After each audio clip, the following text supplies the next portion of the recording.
gyntaf, bydd angen cael hyd i'r client o fewn y system. Os oes referral yn agorad i'r client, bydd angosir hyn o fewn y teilsen glas. Cliciwch unwaith ar ysgwennu glas i gael mynediad i referral.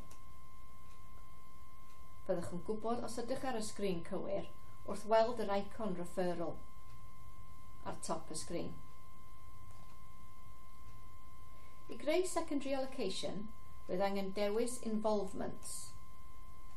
Byddwch wedyn yn medru gweld pob gweithiwr sydd yn gysylltiedig â'r person gan gynnwys y gweithiwr primary. I greu secondary newydd, bydd angen clicio ar yr icon Connect. I roi achos i dîm, dewisiwch Case Member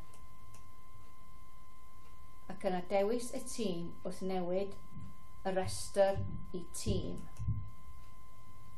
Ac yna dewis All Teams o fewn y restr o fewn View.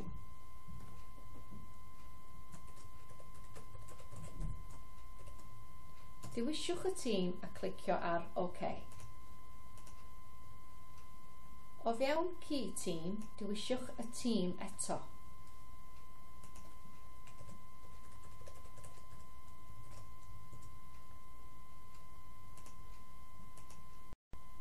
Rôl.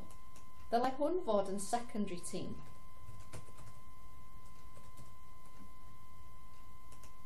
Mewnbynnu y dyddiad. Involvement status. Roi hwn i assign to team.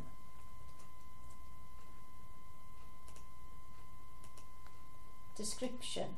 Mae modd teipio mwy o fanylion. Rhowch reswm am y cyfeiriad hefyd. Save and close i safio.